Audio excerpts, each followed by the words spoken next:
மெத்தடை யாரெல்லாம் பயன்படுத்தலாம்னா ரிலேஷன்ஷிப்பில் இருக்கிறவங்க பயன்படுத்தலாம். உங்களுடைய காதலில் அடிக்கடி சண்டை வந்துட்டே இருக்குது அப்படின்னா நீங்கள் பயன்படுத்தலாம். அந்த நபர் வந்து உங்ககிட்ட சரியாக பேச மாட்டேங்கிறாங்க அப்படின்னா பயன்படுத்தலாம். கணவன் மனைவிக்கு இடையில அடிக்கடி சண்டை வந்துட்டே இருக்குது, அவங்க உங்ககிட்ட சரியாக பேச மாட்டேங்கிறாங்க, நீங்கள் சொல்கிறத காது கொடுத்து கேட்காம இருக்காங்க, எப்போவுமே உங்களை திட்டிக்கிட்டே இருக்காங்க, ஒரு அன்போடு பார்க்க மாட்டேங்கிறாங்க அப்படின்னா நீங்கள் இதை தாராளமாக பயன்படுத்தலாம். இந்த வசிய முறையை நீங்கள் செய்கிறப்போ அந்த நபருக்கு உங்கள் மேலே இருக்கக்கூடிய காதல் வந்து அதிகமாகும். நீங்கள் எந்த நாளில் தொடங்கணும் அப்படின்னா வியாழக்கிழமை, அப்படி இல்லைனா நீங்கள் சனிக்கிழமை அன்னைக்கு இந்த மெத்தடை நீங்கள் செய்யணும். எந்த நேரத்தில் இந்த மெத்தடை நீங்கள் செய்யணும் அப்படின்னா நைட்டு நீங்கள் 12 மணிலேருந்து 1 மணி இந்த இடைப்பட்ட நேரத்துக்குள்ளாடி தான் இதை நீங்கள் செய்யணும்.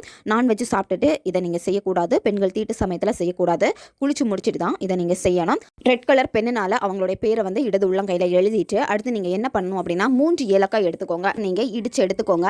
இந்த ஏலக்காவை வந்து உங்களுடைய இடது கையில் வச்சுட்டு இடது கையை நல்லா டைட்டாக மூடிக்கோங்க. மந்திரம் நீங்கள் 108 முறை சொல்லணும். மந்திரம் உங்களுக்கு வீடியோ ஸ்க்ரீன்லேயே வரும், பார்த்துக்கோங்க. ஓம் நமோ வாசுதேவாய நம.